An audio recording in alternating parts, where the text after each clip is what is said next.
Well, this is Jared with Stampede Blue, and this is your Indianapolis Colts postgame wrap. The Colts lost today at home to the Baltimore Ravens. The final score is 24-10. The Baltimore Ravens are 6-2 and second in the AFC North to the Steelers.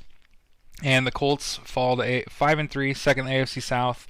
The Tennessee Titans won today 24-10, similarly over the Chicago Bears. And then the Texans beat the Jags 27-25, pretty close game.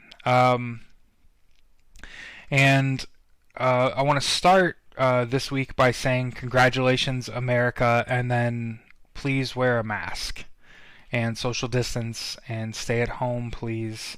We're still in the middle of a pandemic, and my wife's uncle has COVID-19, and he has everything but breathing trouble. And I can promise you that it'll take everything from you and of you, and that no one is above it. In terms of the Colts Ravens games today, it's today I'm having a little trouble really creating this video this week. I'm not gonna lie, because I don't normally do this, but I'm about to, and when I do, it just makes me wildly uncomfortable. So I don't know if you could tell my face is red and like I'm just. I don't know that fumble was a fumble. I did not see the other camera angle. I'm not an official, and I don't get to decide the outcome of that call, but I don't know that was a fumble. That interception, I don't feel like was an interception, which is just like 2 in one game. Who knew? But that, for the record, that was Jonathan Taylor's first fumble. If it was a fumble and I'm just wrong about that, like being a bad call, that's fine. It took him like 300 touches to get to his first turnover, and for someone that struggled with that in college, Jonathan Taylor, for him to get like 300 touches per turnover is like super good. So before people are flipping out on Jonathan Taylor, I don't even know that it was a fumble, and it was his first fumble. It took him 8 games to get there. He's going to be fine. Additionally, Philip Rivers threw an interception and was otherwise sort of like scrambling, and not in a good way. Mentally, probably. 26 for like 43 for like barely over 200 yards. And like I said, I don't even know if that interception was an interception, but there were several balls that timing and placement were off. This happens when you're missing T.Y. And I'm a broken record at this point, right? No Marlon Mack, no Paris Campbell, no T.Y. Hilton this week. Those are the 3 guys that I can promise you that over the summer, since Philip Rivers got to Indianapolis, those are the 3 people that Philip Rivers has thrown the ball to the most, followed by Mo Alley-Cox and Nyheim Hines pretty clearly, right? Because if you look at rapport and consistency with players, Nyheim Hines is great with the football. Jordan Wilkins is great. You know what I mean? And I could just keep going. But what happened today was the Colts were in a very competitive football game, and I'm going to raise 2 points. So here's some discussions we can have. On the one hand, I don't feel like the replays help the Colts. And as a home game, I just feel like the incomplete pass is the better call there. So I don't like those 2 turnovers in either of them. In that I don't like how it made the people I care about feel when they start talking bad about Jonathan Taylor. That's not gonna work for me. And then additionally, the interception just didn't feel like an interception. And then on top of that, while the Colts were kind of dominating the football game, or it was just close. I can point to 3 specific plays. The shot on Darius Leonard that looked like a knee injury, looked like just a away from the play, cheap shot by number 86, the tight end.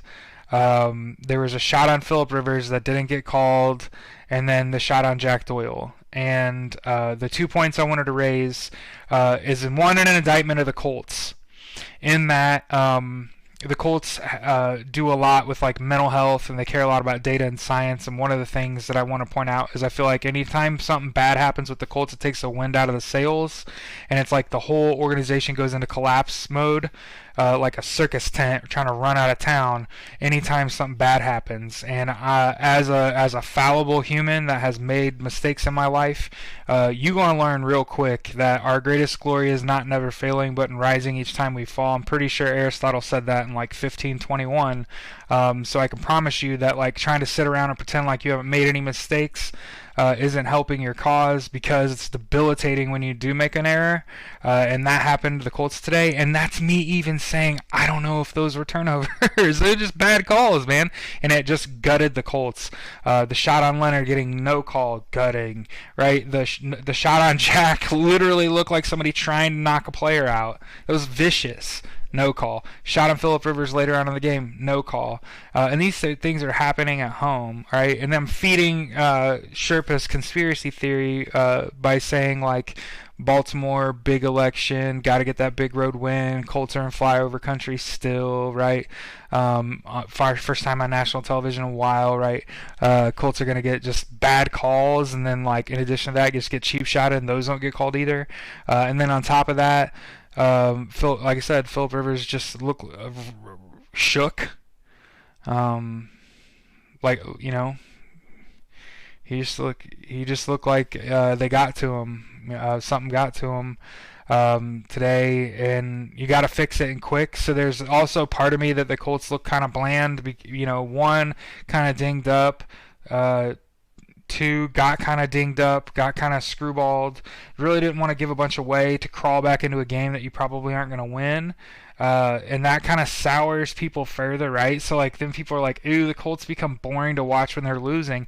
And that's, again, just because part of the problem when you your nose is in the notes, right? Like, you're always looking in the box score. You'll notice today I'm not really telling you about the box score. I'm talking more about, like, the eyeball test. The problem was the Colts owned the Baltimore Ravens the first half of that game. Could not have went better for the Colts. You would have just liked to see them score another touchdown, right? Colts should have been up 14 points at the half. But in the second half, it was just the polar opposite. And I had even said in the podcast earlier this week that you got to put points up when you can because they're going to score on you. And that's exactly what happened. So when you score 10 points and you give up 24, you're going to lose some stuff. But like I said, along the way, you find out some things. And it's like I said, the 2 points I want to raise are, one, it feels like when the Colts make a catastrophic error that they just give up and quit, and it has a lot to do with the noses that are in data all day. They're, we're 71% to lose now, and then you just, what happened from then on. I really feel like that's what happens sometimes. So if it's personal, it's personal. And then additionally, not only that, but I felt like on the Ravens' way back, that their way to get back into the game was to take cheap shots. And so that's the other point I want to raise, is that frequently when things are going wrong, right? So instead of just owning your mistake, understanding that you're fallible and moving on, it's like accepting responsibility for the mistakes that you make, and really it'll help you move forward to just let some shit go, right? On the other hand, when your opponent is trying to crawl back into a close contest and they decide that, like, I'm willing to cut corners and cheat in order to get back into this game, you just got to keep these things in mind, right? That's not how the Colts will do it, right? The Colts are going to come out there and put out an honest effort, right? And I'm not ever going to sit here and say, oh, they cheap shotted us, we need to cheap shot them. Nope. Oh, hey, we forced turnovers on them. Lamar Jackson was sort of limited. He had like less than 60 yards rushing. He only had 170 yards passing. No, they scored 24 points today. It's just it's so tough to take this loss square on the chin, because all the Colts players did that.